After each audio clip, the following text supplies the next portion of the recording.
بسم اللہ الرحمن الرحیم۔ السلام علیکم ناظرین، میں آپ کے ساتھ بلال مرزا، اور جیسا کہ آپ کے ساتھ میں روزانہ کوئی نہ کوئی ویڈیو شیئر کرتا ہوں، چاہے وہ سینٹ انتخابات کی بات ہو، سینیٹر کے منتخب ہونے کا طریقہ کار ہو، قومی اسمبلی کے انتخابات کی بات ہو، یا پھر جو ہے جو ضمنی انتخابات ہیں ان کی بات ہو، اس کے علاوہ دیگر ایشوز پر بھی آپ کے ساتھ بات چیت ہوتی رہتی ہے۔ آج ویڈیو کا ٹاپک ہے، وہ بات ہوگی ووٹ آف کانفیڈنس پر، اعتماد کا ووٹ۔ اس پر بات کریں گے، لیکن اس سے پہلے میں آپ سے گزارش کروں گا کہ میرے یوٹیوب چینل کو سبسکرائب کیجیے، تاکہ آپ کو باقاعدگی کے ساتھ جب آپ بیل آئیکن کا بٹن پریس کریں گے تو اس کے نوٹیفیکیشن بھی موصول ہوتے رہیں۔ ویڈیو کی جانب بڑھتے ہیں۔ وزیر اعظم عمران خان صاحب، گزشتہ روز تک کی کہانی یہ تھی کہ جب سینٹ انتخابات ہوئے، سینٹ انتخابات کے بعد یوسف رضا گیلانی کی کامیابی کے بعد بہت سے ایسے لوگ مجھے ملے جن کا تعلق پاکستان تحریک انصاف سے تھا، وہ لوگ بہت برا بھلا کہتے دکھائی دیے کہ عمران خان ایسے، عمران خان ویسے۔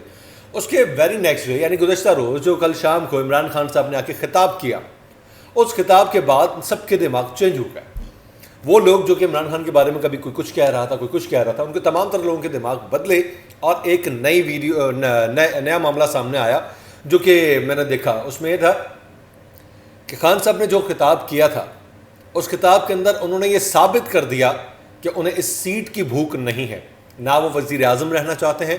اور اس کے بعد جو سب سے بڑا جسٹر، جس طریقے سے ان کی میٹنگ ہوئی، آرمی چیف سے بھی ہوئی، صدر پاکستان سے بھی ملاقاتیں ہوئیں، سارے معاملات ہوئے، ساری چیزیں ان کی ملاقاتیں وغیرہ سب چیزیں چلتی رہیں۔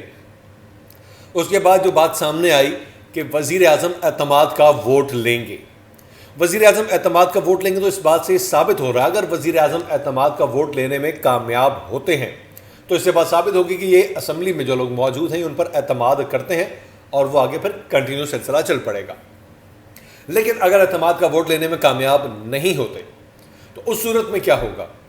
اس صورت میں جیسا کہ شیخ رشید بھی گزشتہ روز جیو کے پروگرام میں بیٹھے ہوئے تھے، شاہ زیب خان کے ساتھ، انہوں نے کہا تھا کہ اگر یہ ووٹ اعتماد کا لینے میں کامیاب نہیں ہو سکتے تو اسمبلی ختم ہو جائے گی، کابینہ ختم ہو جائے گی، انہوں نے اس طرح کی بات کی تھی۔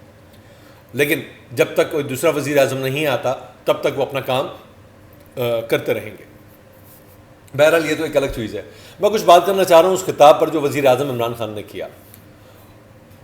عوام کو کچھ نہ کچھ جو ہے وہ شکایات ہیں اپنی جگہ، مہنگائی، پریشانی، بے روزگاری وغیرہ، وہ ایک الگ معاملہ ہے۔ لیکن کل جب عمران خان صاحب نے آگے خطاب کیا تو اس خطاب کے اندر ان کے جو الفاظ تھے کہ مین اینڈ کرپٹ عناصر کو نہیں چھوڑنا، پاکستان کا پیسہ واپس لانا ہے، اور اس کے بعد انہوں نے خود اعلان کیا کہ یہ کہ عدم اعتماد کا ووٹ میرے لیے لیں گے، میں خود اعتماد کے ووٹ کے لیے جو ہے وہ تیار ہوں۔ ہفتے والا دن انہوں نے مقرر کیا ہے کہ اعتماد کا ووٹ لیا جائے گا۔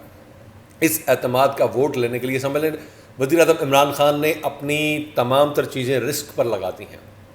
اگر ان کو جگہ کا لالچ ہوتا ہے، سیٹ کا لالچ ہوتا، تو میرے خیال سے پھر یہ چیز جو ہے نا وہ کبھی بھی نہ کرتے۔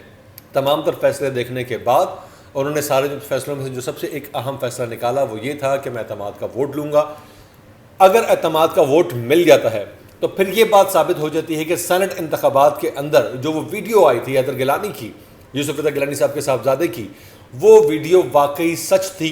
کرپشن ہوئی، پیسہ چلا، پیسہ چلنے کے بعد وہاں پر جو ہے وہ سینٹ کے اندر یوسف رضا گیلانی صاحب جیت گئے، ایک بات یہ آگئی۔ اور لیکن یہ اس صورت میں اگر وزیر اعظم عمران خان اعتماد کا ووٹ لینے میں کامیاب ہو جاتے ہیں۔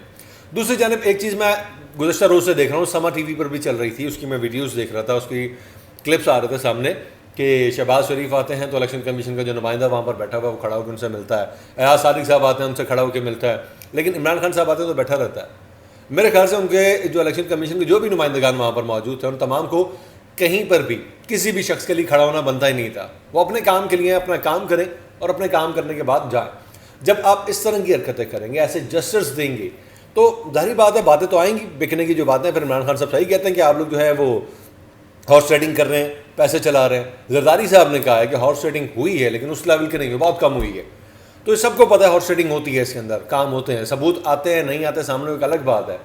تو میں نے ایک ویڈیو بنائی تھی کچھ عرصہ قبل، اس میں میں نے کہا تھا جو بندہ پے کر کے یا کچھ پیسے لے کے، جو بکاؤ مال ہے، جو بک بھی جاتا ہے، جس کو کوئی بھی خرید بھی لیتا ہے، وہ شخص جو ہے وہ جب آ کے ایسے عہدے پر بیٹھے گا، ایسی سینٹ میں سینیٹر کہلائے گا، سینٹ میں بیٹھے گا، ایون کہ یوسف رضا گیلانی صاحب کے صاحبزادے جس طرح کے معاملات کر رہے تھے، تو یہ بھی کہا جا سکتا ہے کہ شاید وہ بھی بک کے آئے یا خرید کے لائے گئے، ایسا ہو سکتا ہے۔ تو جو شخص ایسا ہو جس کی ایک مخصوص قیمت ہوتی ہے، تو وہ کس طریقے سے اس ملک کا سوچ سکتا ہے؟ اس کو تو اپنی قیمت کی پرواہ ہے، میں نے کتنے لگائے میں ریکور کروں، میری کتنی ڈیمانڈ لگی، جن لوگوں نے میرے اوپر پیسے لگائے میں ان کو کیسے فیسیلیٹیٹ کروں۔ تو یہ معاملات ہیں. جب اس طرح کے معاملات ہوں گے, میں صرف پیپلز پارٹی یا یوسف رضا گیلانی کے لیے بات نہیں کر رہا, بلکہ ان تمام لوگوں کے لیے بات کر رہا ہوں جو پیسے لے کر یا پیسے دے کر اپنی جگہ بناتے ہیں. کیونکہ بہت سارے لوگ ایسے ہوتے ہیں جن کو پیسے دیے جاتے ہیں کہ آپ نے اس کے حق میں بیٹھ جانا ہے, اس کے حق میں کھڑے ہو جانا ہے, اس طرح کے معاملات. بہت ساری جگہوں پہ ایسا ہوتا ہے پیسے لیے جاتے ہیں, ٹھیک ہے میں یہ کام کروں گا لیکن اس کے لیے پیسے چاہیے. تو یہ جو بات کرتے ہیں کرپٹ عناصر کو ہائی لائٹ کرنے کی, کرپشن کو ختم کرنے کی, تو سینٹ کے اندر تو اتنے بڑے لیول کی کرپشن ہے, یہ کرپشن ہی ہے. جب تک اس کو نہیں روکا جائے گا تو معاملات ختم نہیں ہوں گے. لیکن خان صاحب آپ نے کل جو بیان کیا اس پہ نو ڈاؤٹ بالکل آپ نے ثابت کر دیا کہ یار کہ نہ سیٹ کی پیاس ہے نہ کچھ, اور خالی ثابت باتوں سے نہیں کیا بلکہ عملاً بھی کہا کہ جب ووٹ آف کانفیڈنس لیا جائے گا, اعتماد کا ووٹ لیا جائے گا, اس ٹائم اپنے اس سیٹ کو وزیر اعظم نے اسٹیک پر لگا دیا. یہ جا بھی سکتی ہے اور یہ مزید کنٹینیو بھی ہو سکتی ہے, آگے بڑھ بھی سکتی ہے, لیکن اس کے بیچ میں تمام تر وہ اراکین سامنے آئیں گے. کیونکہ امید یہ ظاہر کی جا رہی ہے کہ وزیر اعظم عمران خان یہ ووٹ آف کانفیڈنس والا جو معاملہ ہے اس میں کامیاب ہو جائیں گے, جیت جائیں گے. لیکن اگر جیت جاتے ہیں تو وہ کون لوگ تھے جنہوں نے سینٹ میں یوسف رضا گیلانی کو جتوایا یا ان کے بندوں کو ہرایا؟ یہ تمام تر معاملات اپنی جگہ. ان سب باتوں کے اگینسٹ میں صرف یہ بات کہوں گا کہ جب تک ہمارے سروں پر ایسے کرپٹ عناصر موجود رہیں گے جو بکاؤ مال ہیں, جو بک بھی جاتے ہیں, جن کو خرید بھی لیا جاتا ہے, تب تک ہمارے ملک کا کچھ بھی نہیں ہو سکتا. ملک کے اندر ایسے معاملات ہوتے رہیں گے, کرپشن والے معاملات. جب سر پر ہی آپ کے کرپشن والے لوگ بیٹھے ہوئے ہیں تو وہ کیسے آپ کی رہنمائی کریں گے, آپ کے لیے سوچیں گے, آپ کے ملک کے لیے سوچیں گے؟ وہ میرے خیال سے اس ملک کے ساتھ بھی مخلص نہیں ہے. ان کو غدار کرنا چاہیے جو کرپشن کر کے ملک کے اندر ایسی سیٹیں لیتے ہیں اور پھر اپنا پیسہ ڈبل کرتے ہیں یا اپنا پیسہ بناتے ہیں یا پھر اپنی جائیدادیں بناتے ہیں. اللہ پاک ہمیں, ہم سب کو, ہمارے ملک کو ایسے تمام کرپٹ عناصر سے محفوظ کرے اور ایسے عناصر کو خدا جلد کیفر کردار تک پہنچائے تاکہ وہ لوگ دیکھ سکیں گے جنہوں نے کرپشن کی ہے ان کا حال کیا ہو رہا ہے. اللہ پاک ہم سب کو اپنے حفظ و امان میں رکھے.